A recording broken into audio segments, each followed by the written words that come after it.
Everything that we're doing here is called asset-backed debt. Asset-backed debt, right? So this is not a security in the form or as relates to syndication. So the SEC is not regulating what we're doing with single family houses.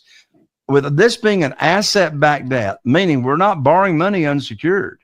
We're borrowing money and we're securing that note with a deed of trust or a mortgage.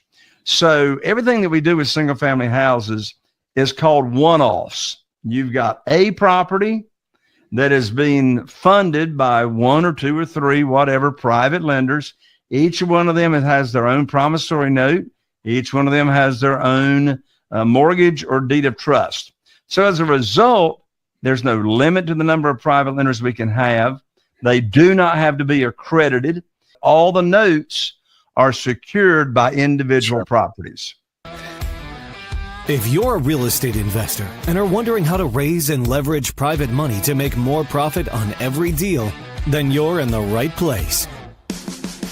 On Raising Private Money, we'll speak with new and seasoned investors to dissect their deals and extract the best tips and strategies to help you get the money, because the money comes first. Now here's your host, Jay Conner.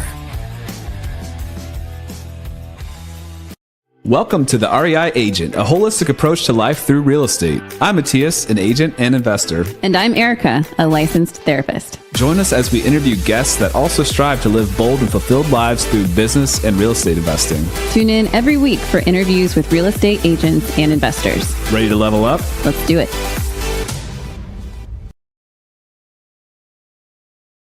Welcome back to the REI Agent. We are here with Jay Conner. Jay, thanks so much for joining us today. Matthias, thank you so much for inviting me to come along and talk about what I'm so passionate and excited about, and that is private money. And the reason I'm so excited about private money is because private money alone has had more of an impact on our real estate investing business ever since we started in 2003, more so than any other strategy that we've implemented. Yeah, that's the holy grail. That's kind of where people want to get to often in the real estate investing space. Tell us a little bit about how you got started in real estate in 2003. Well, prior to single family houses, and that's been my focus since 2003, I was raised in the mobile home business, affordable housing, and the financing for that product virtually went away in the early 2000s. So I knew if I ever got out of mobile homes and manufactured housing, I wanted to get into single family houses. And so that's what I did. And from 2003, Matthias, until January of 2009, the only thing I knew to do to get my deals funded was go to the local bank or the mortgage company and fill out applications and get on my hands and knees and say, please fund my deal. And the banker make me pull up my skirt and I have to show my personal assets and get my credit score pulled and all that jazz. Well, that worked okay the first 6 years from 2003 to January 2009. But then everything changed, Matthias, in January 2009. I called up my banker. I had 2 houses under contract, and I thought I still had a line of credit at the bank. But I learned like that over the telephone that my line of credit had been closed with no notice to me. And my banker's name was Steve. And I said, Steve, what in the world are you telling me? My line of credit is closed. We've done a ton of deals, always made my payments on time.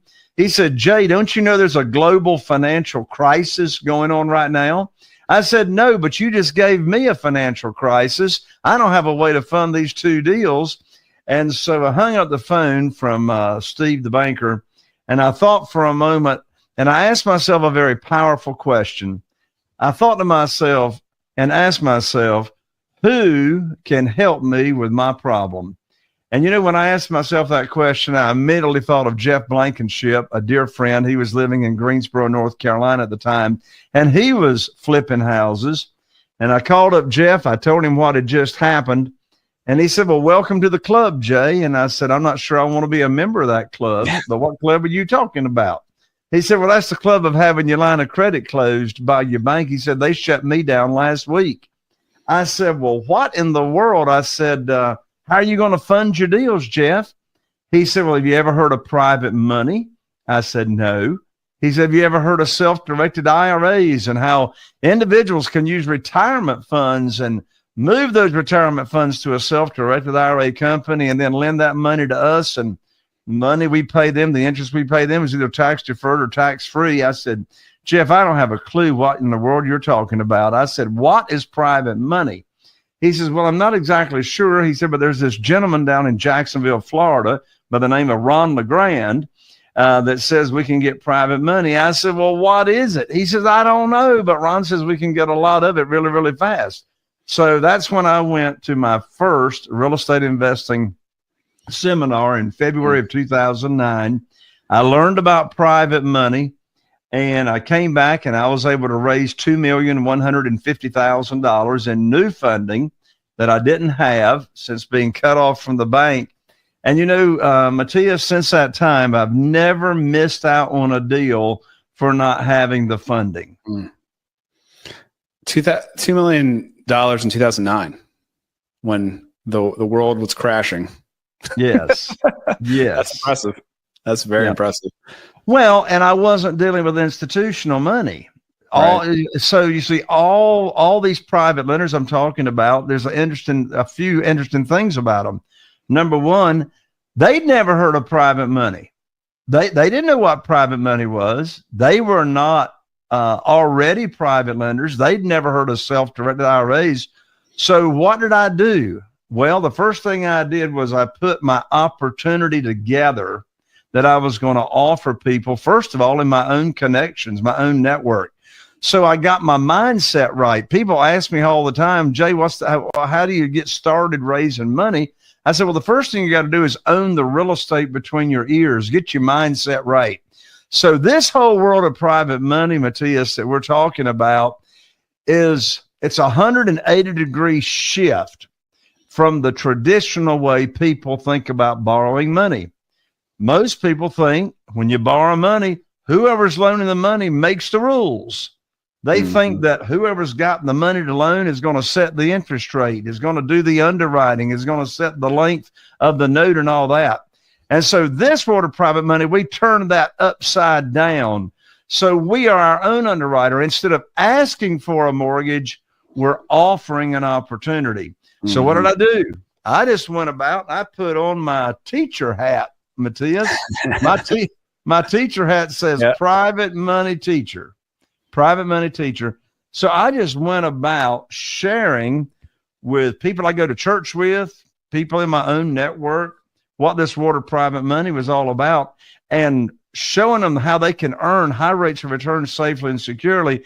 And a big secret sauce to this, Matthias, is separating conversations with teaching what private money is to actually having a deal for them to fund. Here's a writer downer. Desperation has a smell to it. The worst time in the world to be raising private money is when you need it for a deal. Hey, Matthias, I want to ask you a question. Have you ever heard the guru on stage teaching new real estate investors and say something to this effect? Oh, just get the deal under contract. The money will show up. Yep. That Definitely. makes me want, I want to be like the Kool-Aid guy on TV and run into a brick wall. That is the most stupid thing I ever heard in my life. Or they'll say something to the effect of, oh, money finds good deals.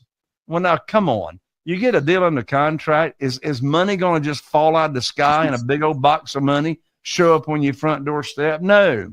So I practice and preach, get the money lined up first.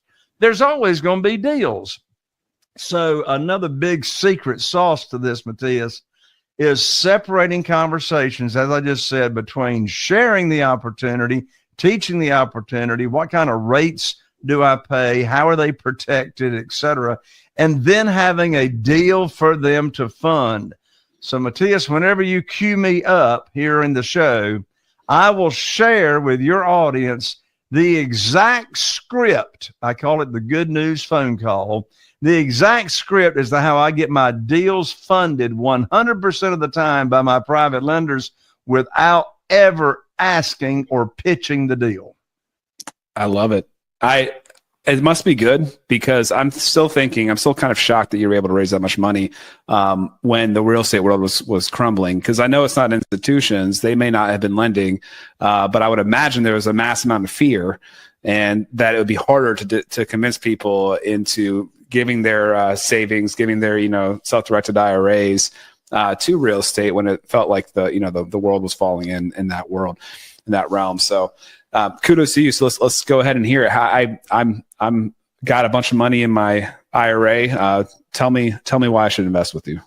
Awesome. Well, let's do a little setup here and have a couple of hypothetical scenarios here. So first of all, Matthias, let's pretend that you and I have known each other a while. And let's say we know each other through church and we see each other 1 to 3 times a week anyway. So we've already got the trust already in place. We know each other, we like each other, we trust each other.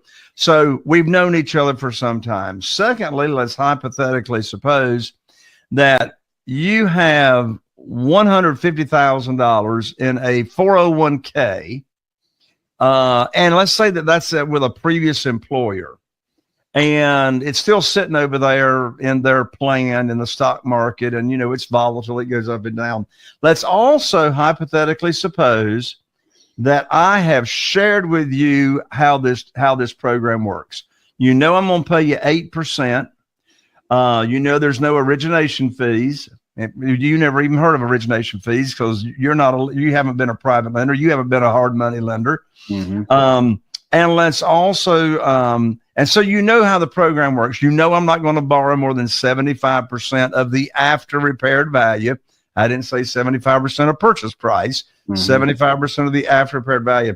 The length of the note is, 2 years, et cetera. So, the program. And so you've told me that you're interested. You're interested in investing. And you tell me about this $150,000 IRA that you have, or 401k at a previous employer. And so let's also hypothetically suppose I have introduced you already to a self-directed IRA company that I recommend, and you have moved that $150,000 over to the self-directed IRA company with no tax effect, no tax consequences. You just moved it over. And they helped you do that, and that took a couple of weeks. And after you did that, I told you, I said, Matthias, I'm going to put your money to work for you just as soon as possible. So that's the setup. That's where we are so far. And so now I'm going to call you with the good news phone call, and here's the exact script. So I call you up, we have a little chit chat, and then here's exactly what I would say to Matthias. I said, Matthias, I've got great news for you. I can now put your money to work. I have a house under contract in Newport, North Carolina. It's got an after repaired value of $200,000. Now, the funding required for this deal matches up to what you have at the self-directed IRA company, $150,000. And closing is going to be next Tuesday. So I'll need for you to have your funds wired to my real estate attorney's trust account by next Monday. I'm going to have my real estate attorney email you the wiring instructions. That's the end of the conversation. I mean, for goodness sakes, there are 3 huge reasons why Matthias is excited and can't wait to fund my deal. The first reason is he trusted me to move his money over to the self-directed IRA company. He'd never heard of self-directed IRA companies until I told him about it. And he'd never heard of this world of private money lending until I told him about it. And I told him how the program works, the interest rate, the length of the note, the frequency of payments, how he's protected, not borrowing unsecured funds. I'm going to give him a deed of trust. Most people call it a mortgage. North Carolina, it's a deed of trust. I'm going to name him as a mortgagee on the insurance policy. So Matthias knows all that stuff already. He's been sitting by the phone waiting for me to give him the good news phone call. So first of all, he trusted me. Secondly, Matthias knows I'm not going to bring a deal to the phone call for him to fund unless it matches the criteria of the program that I already taught him. did you hear the numbers? I told him the after repaired value is $200,000 and the funding required for the deal is $150,000. That's 75% of the after repaired value. And the third reason Matthias is ecstatic to fund my deal is because he's not making any money until I put his money to work. And so now, because I'm not paying any interest until he's actually funded a deal. So those are the three reasons that Matthias is sitting by the phone ready to fund my deal.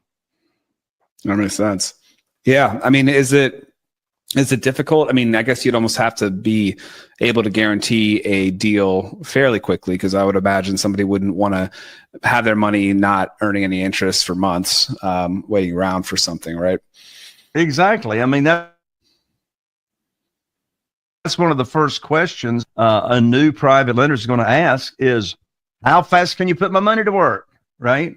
And so, of course, I tell people typically with my deal volume, it's, with a new private lender coming in, typically it's going to be 30 to 60 days before we'll actually be closing. And when I have a new private lender come in, I do what's called, I move them to the top of the queue, because I want to show them, when I say top of the queue, like when I pay off a private lender, then their cash is sitting there ready to go. And of course, it's just what you said, Matthias. They want their money working. They want their money making money, earning interest. And when you cash out and you get ready to pay them off, they don't want their money back. They're going to say, "Can't you just keep the money?" Right?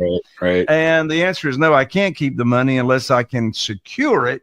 And so I do a lot of what's called substitutions of collateral, where I'm cashing out or selling a single family house. And I've got another house I'm getting ready to close on right away, or I may have equity in another house. And so I'll just get my attorney to do a loan modification, keep their promissory note open to where they keep earning interest, and then we just change the property that's collateralizing that note. Okay.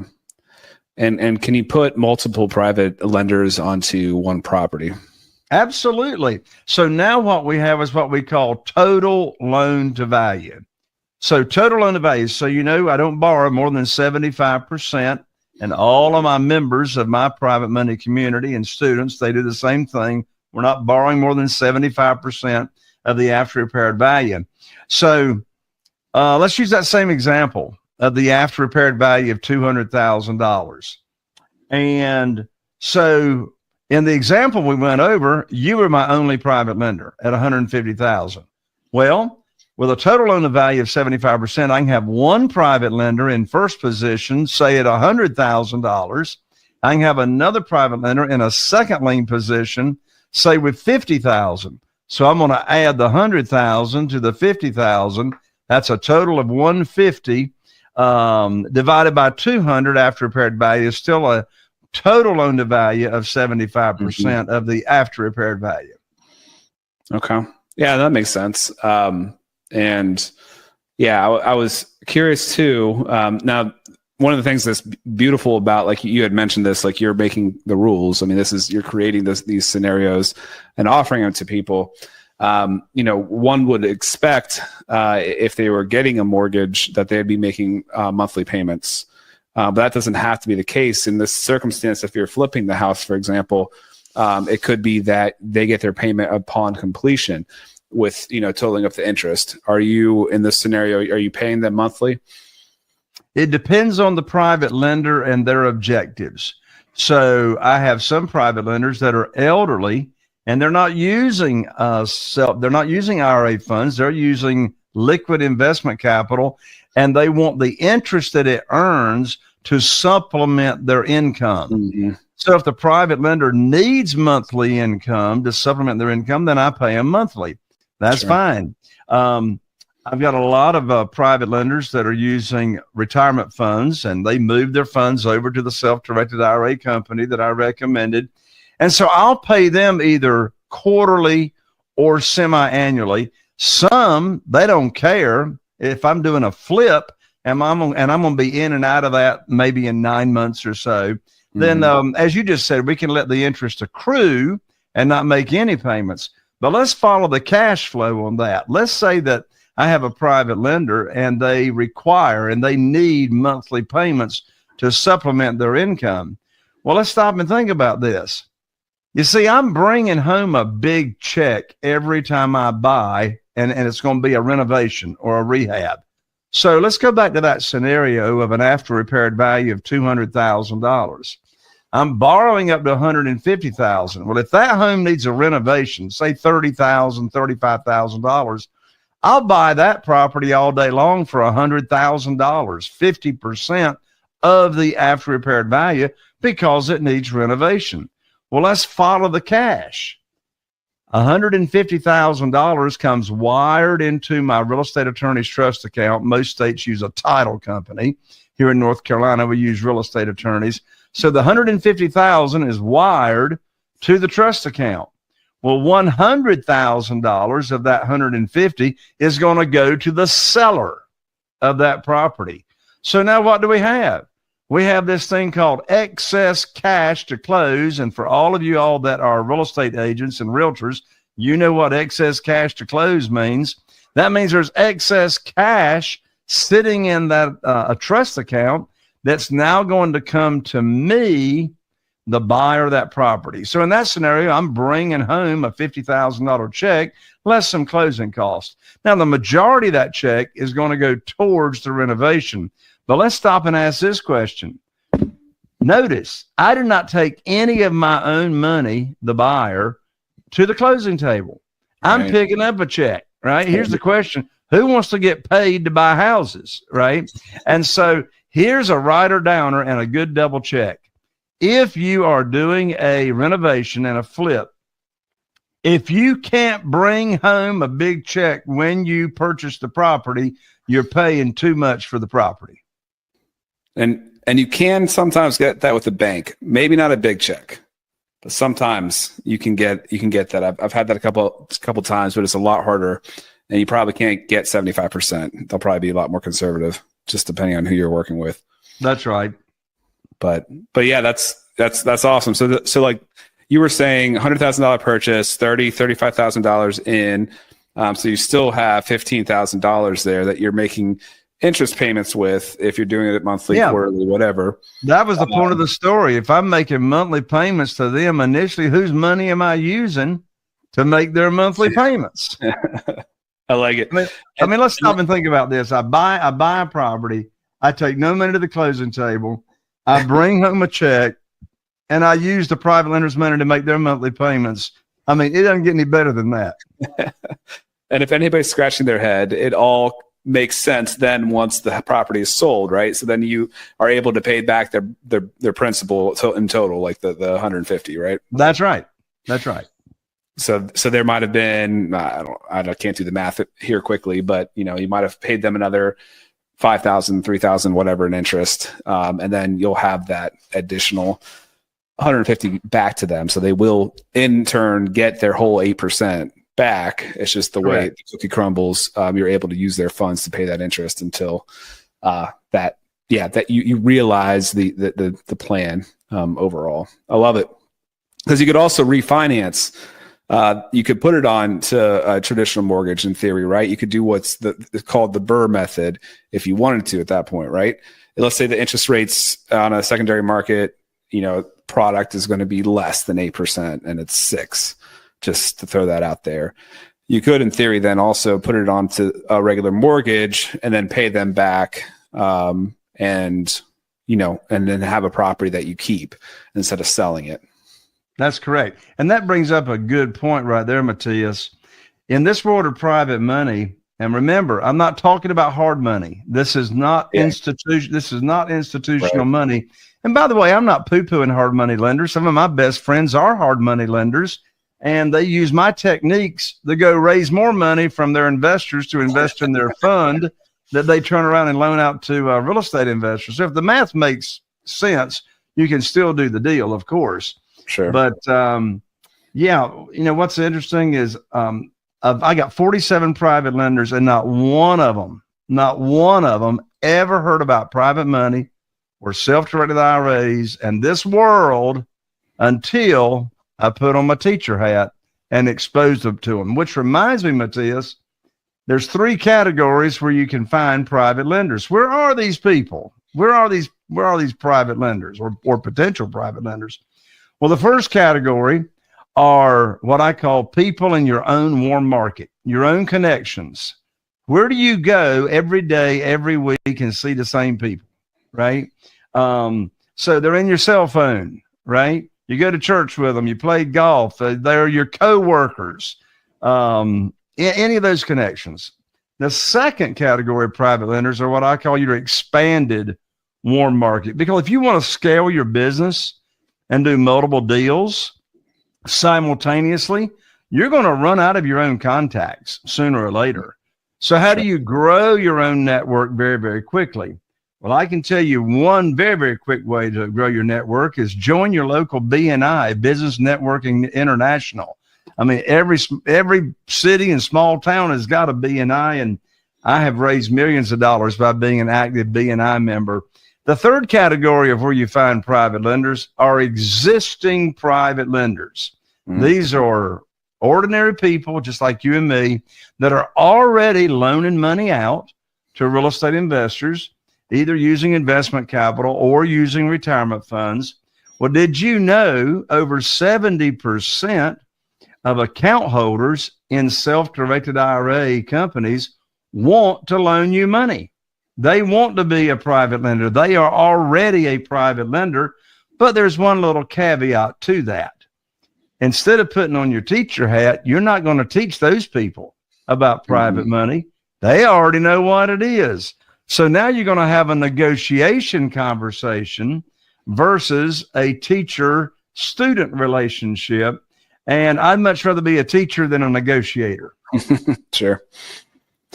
No, that makes sense. Another thought that comes to mind is this is different, but and maybe you can help me explain the difference here. But when you get into a syndication and there are private investors in a syndication, limited partners, those all have to meet certain requirements. They typically have to be an accredited investor, and that means that they have a net worth of $1 million outside of their personal residence, or they make, I think it's 200,000 personally or 300,000 jointly a year for the past 2 years. Yeah, 250. 250. So it doesn't sound like this has the same requirements. It sounds like this is also not a security, and that might be one of the main differences. But can you talk about that a little bit? Sure. So a syndication, which I don't do because I'm not in commercial. So typically, if you're doing a larger project such as apartments, a commercial building, self-storage, any kind of multifamily, etc., then you're going to do, as far as raising capital goes, you're going to do what's called syndication, or you're going to syndicate. And what that means is that you're going to hire an SEC attorney to draw up what's called a private placement memorandum, PPM, and that's going to be the document that you disclose how your deal works and what the opportunity is. Well, all that is regulated by the SEC. The Security Exchange Commission regulates all syndication activity. Mm-hmm. In this world of single-family houses, which would also include duplexes, triplexes, and quadplexes, in this world, we're not syndicating. So here's a writer-downer. Everything that we're doing here is called asset-backed debt. Asset-backed debt, right? So this is not a security in the form or as relates to syndication. So the SEC is not regulating what we're doing with single-family houses. With this being an asset-backed debt, meaning we're not borrowing money unsecured. We're borrowing money and we're securing that note with a deed of trust or a mortgage. So everything that we do with single-family houses is called one-offs. You've got a property that is being funded by one or two or three, whatever, private lenders. Each one of them has their own promissory note. Each one of them has their own mortgage or deed of trust. So as a result, there's no limit to the number of private lenders we can have. They do not have to be accredited. In fact, here's what's funny, Matthias. of my 47 private lenders, I do have some of those that are accredited, but you know what's funny? They don't even know they're accredited. They don't even know what an accredited investor is, right? I mean, I've got some private lenders that's got, over $1 million with me, but all the notes are secured by individual properties. Yeah, that makes sense. That's a key difference there between when you invest in a syndication. Yeah, you're not going to get that. And so you said there's no limit. So like you could have no limit on the number of investors in a deal if it's secured. I mean, I know you already mentioned that it would have to be first, second, third mortgages, and it sounds like you go in order with how much you invest. So that would be, there's no real limit there either, how many people you could have in one deal. I know it would be a nightmare and you wouldn't want 30 people on a $150,000. But that's right. Yeah. Typically on a single family house, on average, you're probably not going to have more than 1 to 3 private lenders, depending on how, what the after repaired value is, on that property. Right. But when I said there's no limit to the number of private lenders you can have, I mean overall, like multiple properties. Yeah, multiple properties. I got 47. Which means there's no limit to the amount of private money that you can borrow at any given time. And the reason I bring that up is that's in contrast to doing business with the local bank or mortgage company, because I had a limit to my line of credit before it was shut down, right? And it was a huge blessing in disguise over time, because if the bank had not shut me down, Matthias, odds are you and I would have never met. Sure. It is a really different world. So I have a deal with a seller financing deal. So basically what we're talking about, except the person used to own the house, and it was just so much fun to get creative with the whole process, because there were no preset rules. Like, there's no preset rules of what the interest rate is going to be. There's no preset rules of what the length of the note will be. There's a balloon. There's all sorts of moving. There's no preset rules about what the down payment would be, all that kind of stuff. Now you teach good principles where you're not wanting the people to get over leveraged, because they could and get themselves in hot water, right? That's where that 75% rule comes in, right? Correct. So, yeah. And I mean, we are morally and ethically bound to protect these private lenders, because, when you're exposing people to this world and teaching them how this works, they never heard of this, right? Right. So they're looking to you to be the person that's going to look after them and protect them, right? And so you got to do that. You got to look after your private lenders. No, it makes sense. And obviously that's the best way to get repeat business. And I would imagine some of them are telling their friends as well about the opportunity. And my lands, they can't keep their mouth shut. I haven't actually had to put my teacher hat on in a long time, because the referrals just come and come and come. And you mentioned it when we started out, but it is a challenge to be able to use all the money, which is a good problem. Yeah. To find enough deals. I mean, I think around our area right now, it has been a little bit since I found a good deal that pencils out. We finished one, not as actively pursuing currently, flips and that kind of things. But if the right one comes across my plate, I'll definitely jump. So I could see how that would be a challenge. And I know that in the syndication world, sometimes people get tempted to keep the lights on by lessening their standards as to what the deal is itself. Do you ever feel that gives a problem, like a pressure to get their money working, and you might? I could see that being a trap, picking up a deal that isn't as good because they really want their money working. Yeah. So I follow the rule of let the math make the decision and not your emotions. So I stick to the same hard and fast formula as to what my maximum amount is that I will pay for a property when I'm using private money. And if the math doesn't make sense, then we don't do the deal. Yeah. And ultimately, I would rather pass on the deal than put my private lender's money at risk. Yeah. Yeah.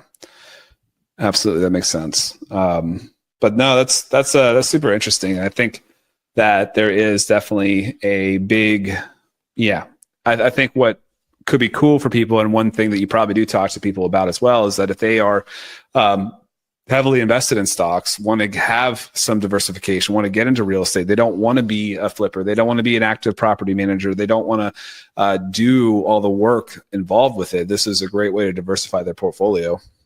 Oh, absolutely. Being a private lender is a great way to be totally passive for someone that doesn't want to negotiate deals, oversee deals, deal with all the different vendors, but just sit back, collect checks, or watch their account grow. This is a wonderful passive way to get involved. Now, and I would imagine for the investors, they would not be able to capitalize on depreciation. Is that correct? That's correct. Yeah, the income that in order to capitalize on depreciation, then it's your company that has got to own that property so they can depreciate it. So the income that the private lender earns, if they're using just liquid investment capital, then that's they get a 1099-INT at the end of each year, and that's the interest income they earn is taxed at their ordinary income tax rate. If they're using retirement funds, dedicated retirement funds, and a self-directed IRA company, then there's no tax. There's no 1099-INT. There's no taxes because they don't pay any taxes. They don't pay any taxes at all if they're using a Roth IRA. That's all after tax. Yeah. But if it's a 401k that they moved over or whatever, then that's all tax deferred, and they won't pay any taxes on that until they take any distributions. Yeah. Yeah, that makes sense. And yeah, like you said, that Roth could be the real sweet spot there. Oh, yes. And if anybody's out there wanting to invest themselves, they can also obviously invest their own deals with the same strategy of a self-directed IRA. Absolutely. I've been tempted. I've kind of used that as my balance because most of my net worth, most of my world is in real estate. So I have maintained some in stocks, but it has been tempting to convert to a self-directed and go all in. well, she will convert part of it. There you go. Yeah. So I got to ask if you have any golden nuggets for our listeners that you want to pass on. It could be about this space. It could be general mindset, etc. Well, there's lots of golden nuggets. My most expensive lessons that I've learned is through my mistakes. I guess a golden nugget I would share, Matthias, to your audience is that one of my favorite quotes is, "Your destiny is determined by the books you read and the people you meet." And so when I say the people you meet, I'm talking about who are you hanging around. Mm-hmm. Some of my most profitable money that I've invested is being a member of mastermind groups, hanging around people that are like-minded, that you can serve each other and help each other grow. So I highly recommend getting involved in a mastermind that's got, like-minded people of whatever it is that you're trying to work on. So that would be my golden nugget for today. No, I love it. It's so true. It's so true. And people can really pull you down, even like negative people. So it's good to curate your friends. your Absolutely. Absolutely. You don't get to pick your parents, but you do get to pick your friends. I love it. Now, how about a favorite book? If you're watching this, Jay has a background of a bunch of books, and he just mentioned that reading was a recommended thing. Do you have any fundamental books you think that would be helpful in this space, or just maybe one that you currently really enjoy? Well, I got a long list of that, but I'll share one that is very, very impactful, and that is by Jack Canfield. He's the co-author of the Chicken Soup for the Soul series. And he wrote a book called The Success Principles. The Success Principles. There's 65 success principles in the book. And he just came out with his, I think it was 10-year anniversary edition. But anyway, very impactful book. I highly recommend it. The chapters are not long. It's easy to read and digest. And the very first principle in that book out of all 65 is foundational to all the other principles. And that is be 100% responsible for everything that happens in your life. Until you take 100% responsibility for everything that's happening, then the rest of the principles don't matter. That's so true. That is so true. That is such a fundamental shift. When you stop blaming everybody else and everything that happens to you on outside circumstances, that's when you can truly start growing. That's great. I haven't read that one, so thank you. You're welcome. Jay, what about if people want to find out more about you, follow you on social media, learn more about your private money? You have a private money program, is that correct? Actually, I would love to give your audience, Matthias, a free copy of my best-selling book, which is called Where to Get the Money Now. Okay. And the subtitle is How and Where to Get Money for Your Real Estate Deals Without Relying on Hard Money Lenders or Institutional Money. The book is $20 on Amazon, but let me give it to you as a gift. Just covers shipping. And I'll autograph it, and I will express mail it to you. I'm also going to include 2 tickets valued at $3,000 to my live and in-person private money conference that I put on 3 times a year. The next one coming up is in October. And so I'll include those tickets with the book. You can pick up the book at jayconner.com/book. So I'm an ER, not an OR. So that's jayconner.com/book. I'll rush it right out to you. And if you've enjoyed this podcast, let me invite you to come over and check out my podcast. I'm now in my 8th year, and it's easy to find on all the podcast platforms. All you do is search for Raising Private Money. Imagine that. Raising Private Money with Jay Conner. And I have 2 shows a week. We release them early Monday mornings and Thursday mornings. So twice a week, I interview other real estate investors about how they have gone out raising private money. And so we learn from 2 other guests every week. I love it. That's fantastic, Jay. Thank you so much. Definitely check that out, guys. And yeah, thanks so much for being a guest on the show. I really enjoyed this conversation.